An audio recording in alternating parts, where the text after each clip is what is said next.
what that That's good. acronym looks like is build together, okay, overcome together, learn together, and dream together. Mm-hmm. So Mm. build, overcome, learn, and dream.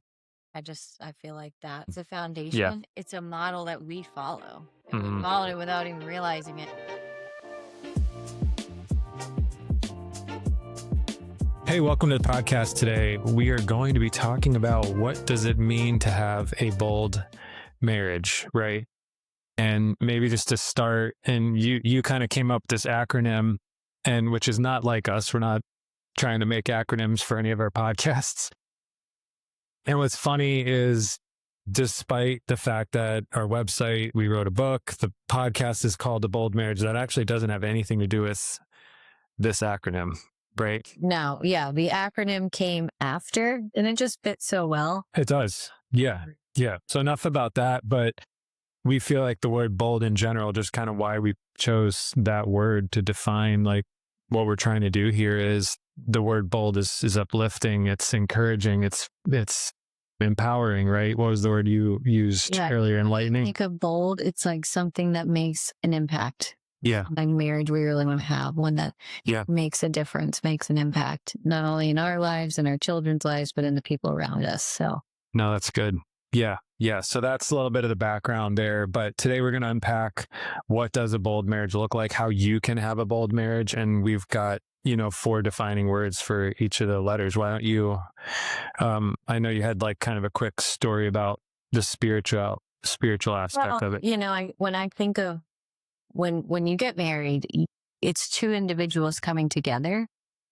But what it shouldn't look like is I've got my life and who I am, and you've got your life and who you are. And we just start doing that together, but like separately. Really, it's about joining together and creating something new. Marriage becomes something beautiful and something new with different aspects of each of you and what you're bringing in. Mm-hmm. But also you have a lot of new and a lot of change, and people who get stuck and sad and, well, this is who I am, this is who I am. You're not creating something beautiful together, which is the way I think of marriage. I know that, we kind of agree on that, or we do agree on that. So, what that acronym looks like is build together, okay, overcome together, learn together, and dream together. Mm-hmm. So build, overcome, learn, and dream. Yeah. And obviously we'll get into more in depth with each of those, but I feel like that it's a foundation. It's a foundation, and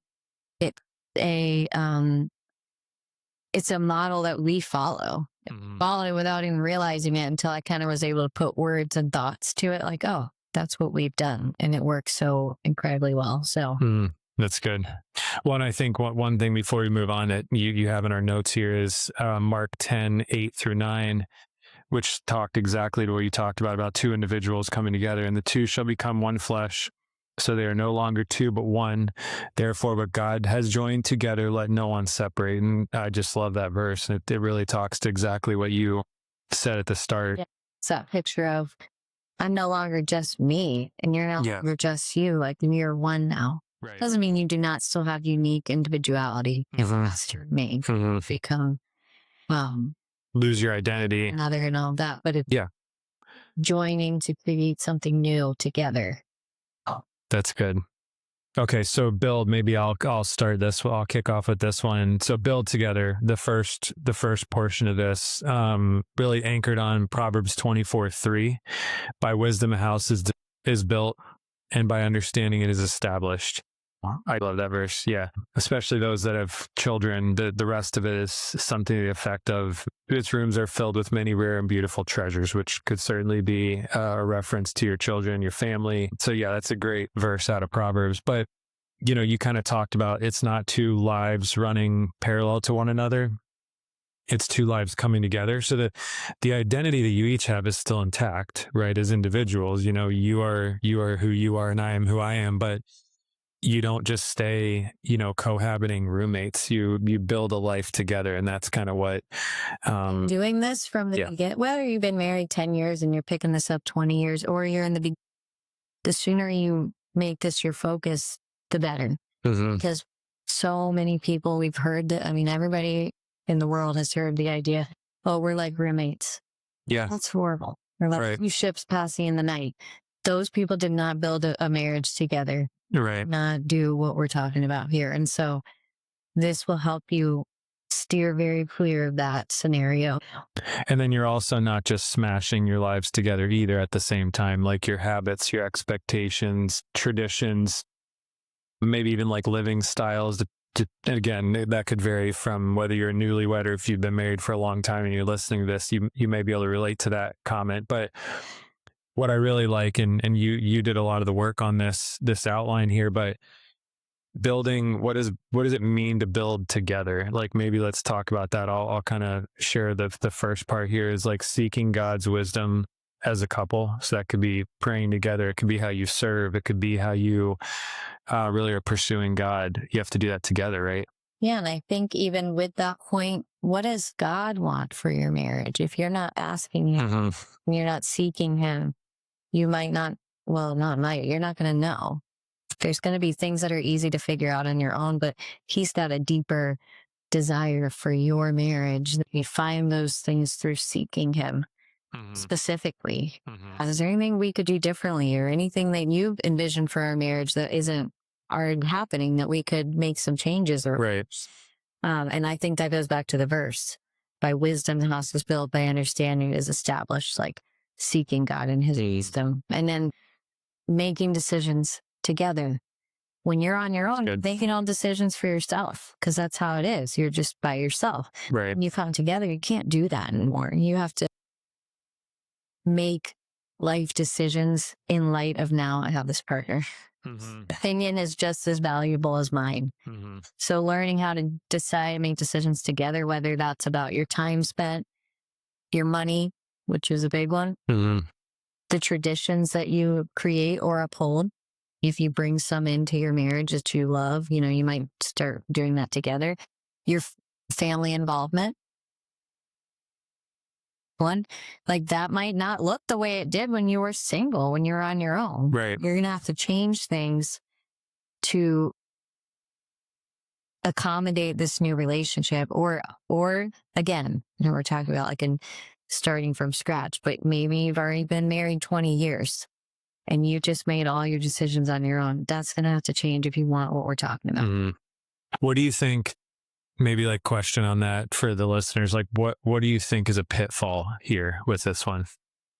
I mean, number one, selfishness and stubbornness. There's people who are just set in their ways. They don't like change. Listen, if you get married or you're married, you are going to have to be okay with change and with giving up. Compromise. Yeah, compromise and change. When you do that out of love, it's an exciting thing versus like a begrudging thing. Right. But I think that's a number one pitfall. Yeah. This idea of building together.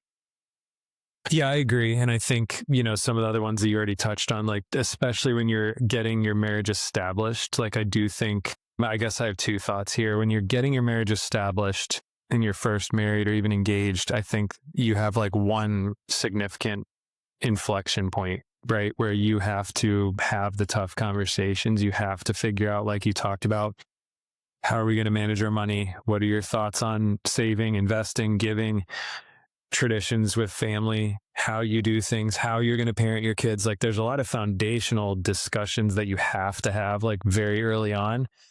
But hold on. Yeah. Never had those conversations. Right. They've not. Right. So you got to do it now. Yeah. You gotta almost go back and like pretend that you're at the beginning. Right. Well, and I think that's a great point, because my second part of my comment was going to be the second inflection point is like if you've been married any length of time, but let's say a long time, and you feel that you're both like completely separate lives and identities, and you do your thing, she does hers. Okay, I love what you just said. Like, time to come back together. Like, first of all, is that working for you? And if it's not, then okay, well, how are we really following God's plan and God's wisdom of us coming together?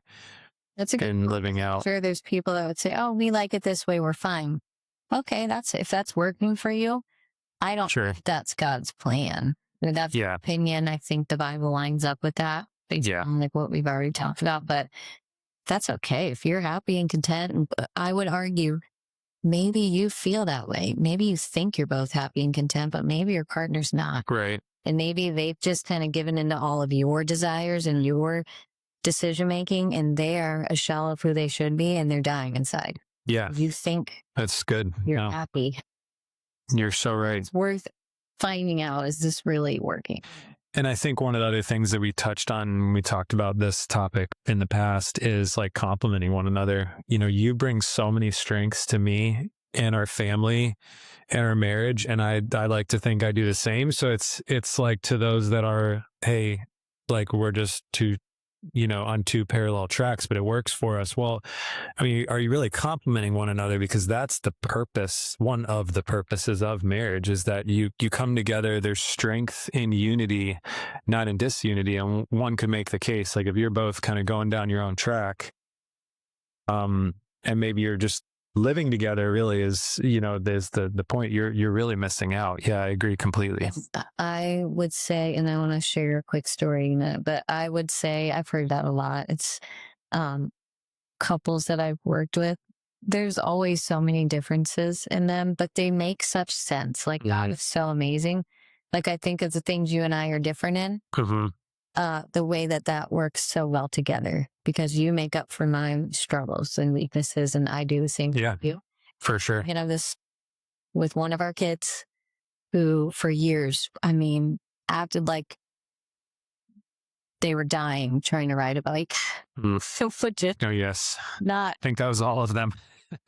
it was all of them, but One in particular. I am like I can't be very soft and sensitive and emotional. And I'm like, oh, it's okay, Annie. You don't ever have to ride a bike if you don't want. And you're like, wait, No. what? No, Not going to happen. she needs to ride a bike. And you were out there with her day after day, and she would complain and cry. And I'm in the house like, she doesn't need to have to do this. But then what I decided was, I'm going to trust him on this, and I'm not going to be annoying and push the issue.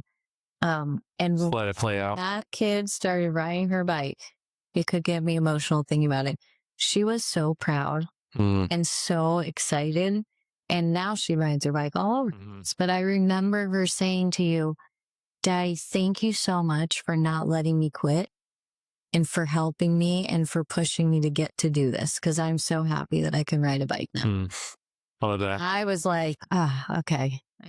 Like, I'm glad that you didn't listen to me, that you didn't cave. Yeah. And certainly, like, we could share stories, you know, all day about the flip flop of that, you know, where, you know, I've needed to take a break from a situation and think about it differently thanks to, you know, your thoughts. So the next step, why don't you jump in on this one? The next one is, to me, critical. Overcoming together.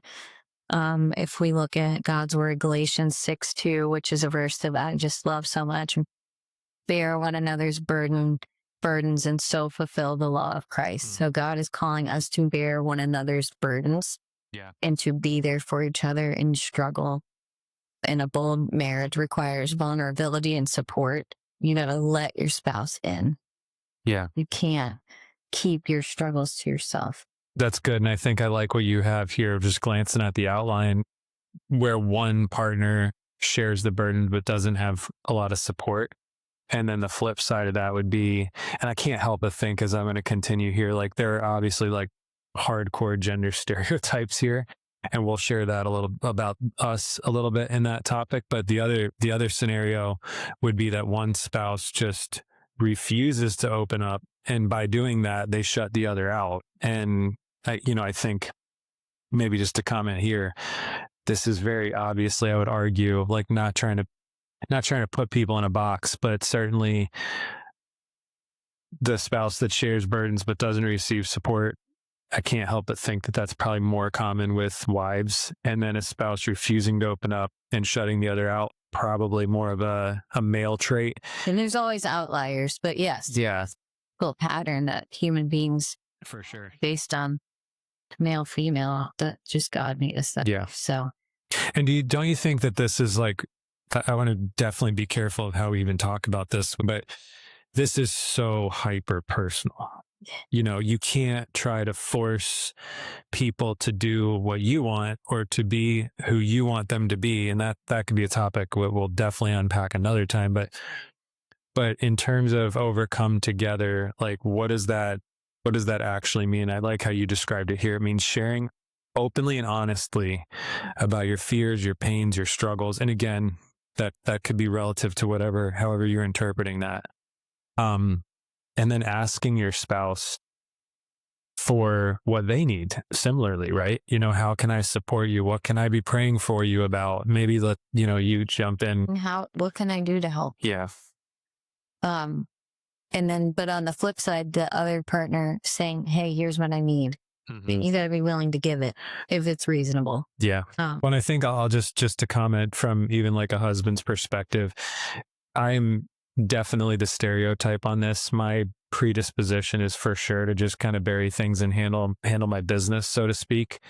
And I think, and Jamie being a mental health therapist has exacerbated that situation in our home where, I think we've navigated, we are definitely, I feel like, equipped to talk about this because we have had that challenge. I think you have helped draw that out of me.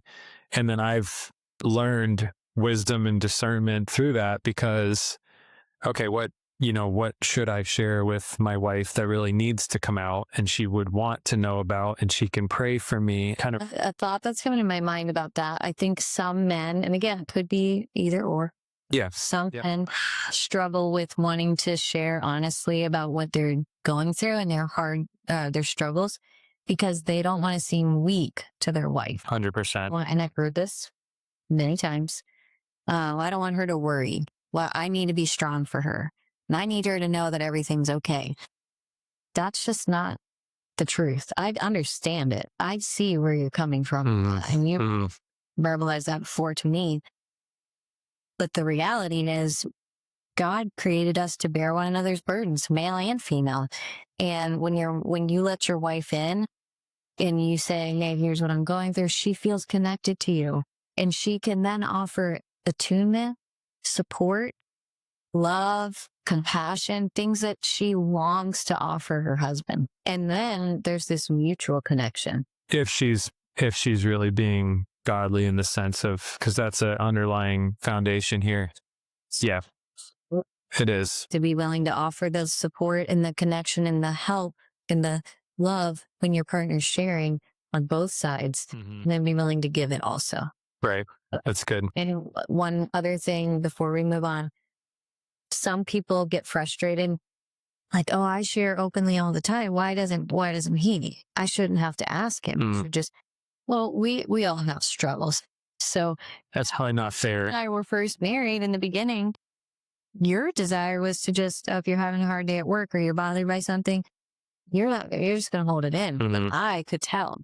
And I would just, hey, what's going on? Let me in. And then eventually you did. So what I could have done is just say, oh, he should be telling me. I don't have to batter him. I know that that's not your strength. That's not your go-to. I have to do that less and less because you're way more willing to just be honest and let me in. And I think maybe to your point, before we jump to the other things that this topic we could talk about a lot. There's so much goodness here on overcoming together. And by the way, maybe quick plug for our burdens, bearing one another's burdens. We talked about that in a previous episode. So definitely check that one out. That could be a great thing for you to listen to if this is really speaking to you. But quick comment. I think where the balance comes in here, like we talked about, this is so hyper personal to every couple because the male and female roles might look different. The emotional disposition is different in every single marriage there is. And I also think there's a balance, right? Because if you're coming home from work and dumping for an hour on your husband or wife, at some point the conversation needs to happen where like, okay, is that God honoring? Is it healthy that you feel this way? The point I was going to make here, you reminded me of it with talking about getting me to open up, is there has to be respect from both spouses, and you do a great job of this. I think there are times, just to share real personally, where if I'm stewing on something and I don't want to talk about it and I know that it will pass and I know I'm going to get over it, there have been those times where I've said like, Jamie, I'll be okay. I'm not going to talk about this. I don't want to talk about this, whatever the situation is. And then sometimes we've even had a conversation afterwards about that topic itself. But I guess the point I'm making is there has to be that mutual respect. Otherwise, someone just gets either walked over or kind of imposes their will on the other. And that's not healthy at all. 100% of the time, red flag. Correct. Yeah. Can't use that reasoning for everything. Right. But if Agree. on occasion, and as a wife, you use discernment. Okay. Then you know what I do in those times? I leave you alone and I go pray for you. Like, yeah, it's good.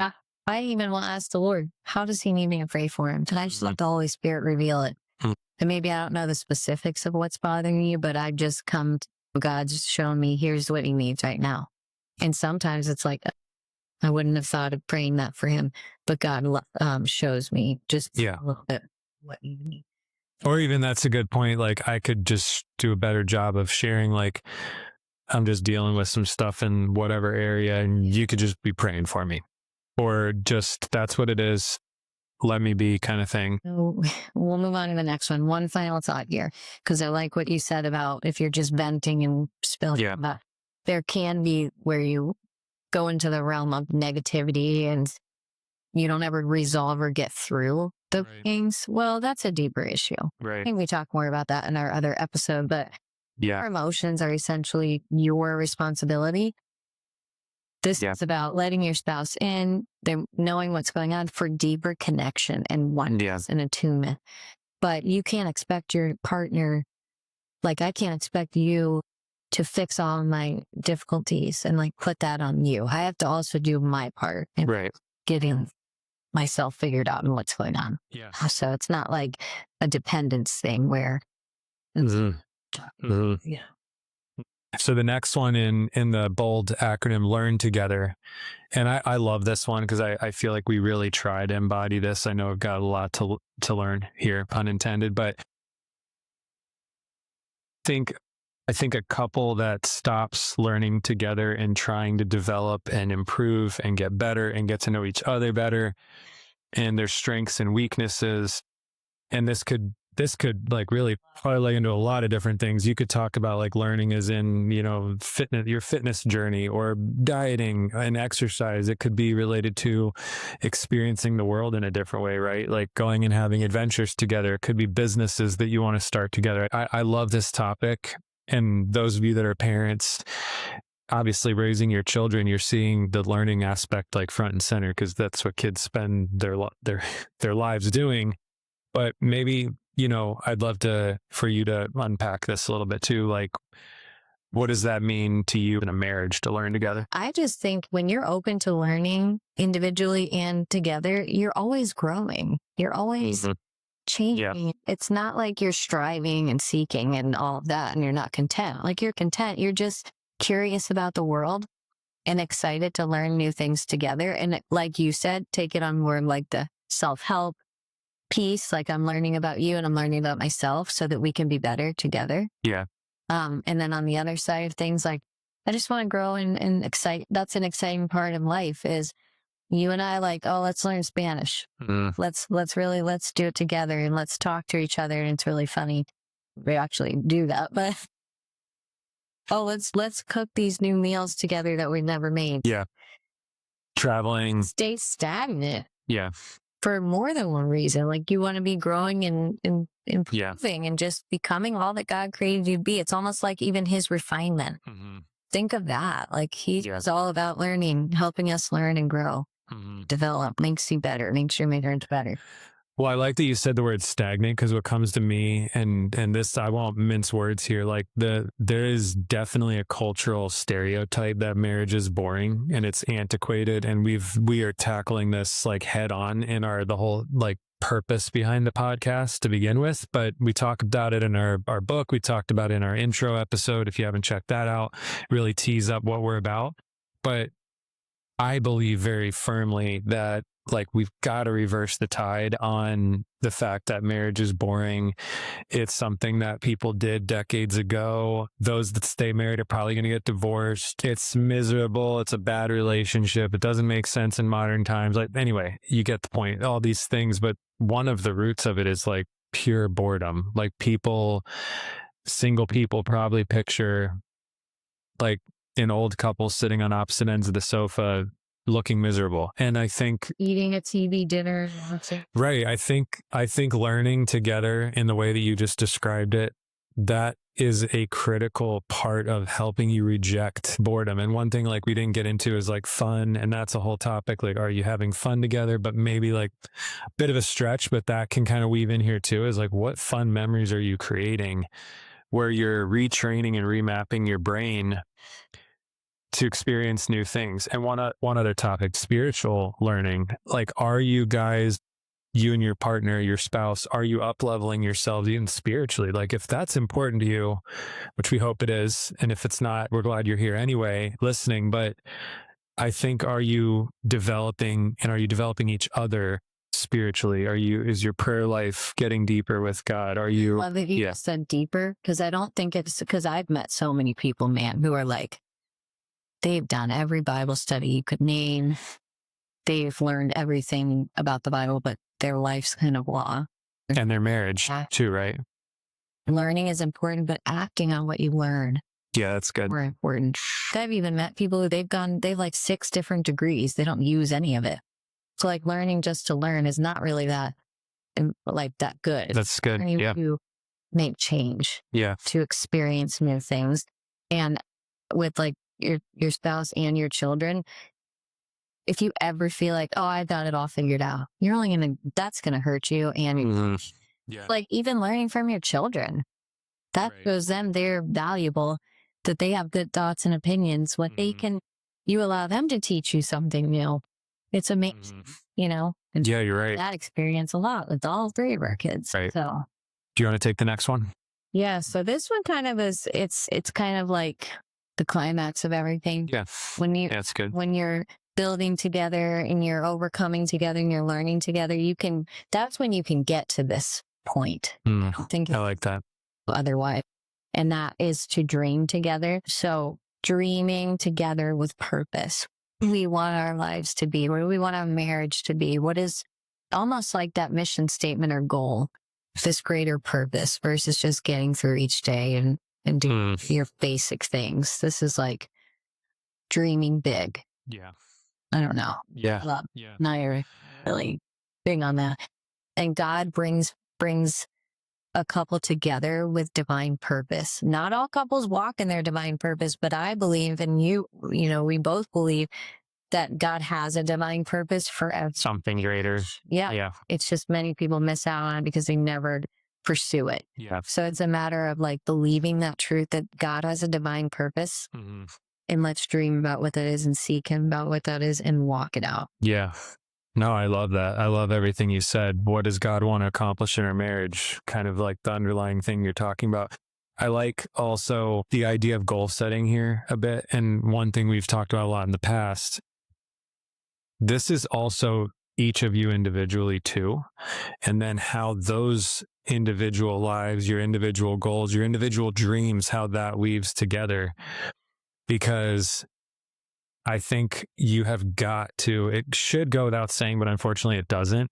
You got to support each other's aspirations, God-inspired dreams. And unfortunately, I definitely think that does not happen all that often. And it's sad because then you get bitterness, resentment, the death of a dream, the death of like someone's calling, if that's not there. And we could talk about that a lot, but so I think it's individual dreams. How are you supporting each other's individual dreams? And talk about that too. Even just the practicality of that with your life situation, with your kids, etc. That's not what we're going to spend a lot of time on, but it's then how those dreams weave together and create something that you do together. Yeah. And that's back to the goal of marriage, at least in my mind, is like having an impact. Yeah. Just be about you and about your own enjoyment. It's like, I want to make an impact. Right. And when you start dreaming with your partner. Of course, like I even think of individual dreams and goals. I couldn't accomplish the things that I've accomplished without your support. And so even though it's my practice is my thing and my work with my clients, however, you joined in Involved in it. Yeah. and supported me. We're together in it. So you can support your partner and be together on something, even if it's their purpose, Right. their God-given plan. So it's like, you don't want to do anything separate. Involve each other in everything. Yeah. No, I love that. Yeah. It could be supporting someone going back to school, one partner going back to school and the other like, hey, for 2 years, maybe it means that you cook dinner a little bit more often than you'd like. You're right. It's heartbreaking when someone's dream dies because they don't have support. Obviously, if it's not from God and it's selfish, that's a different issue. That does happen. But something you feel like God is calling me to do this.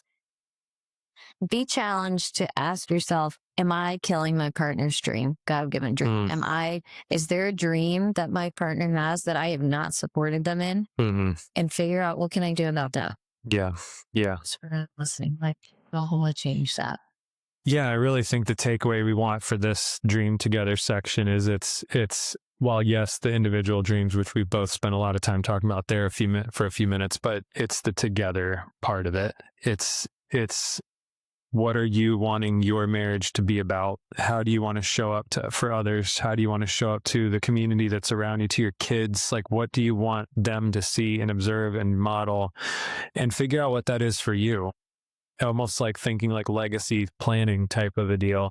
To recap, and then we can talk about action steps. Because if you've listened to any of our podcasts, the last thing we want to do is just say goodbye and not give you anything to do together with your partner. But bold marriage, build together, overcome, learn, and dream together. That's the acronym that we talked about. We unpacked some key points to each of those things. So and one thought on dreaming, it just connects you in new and beautiful ways.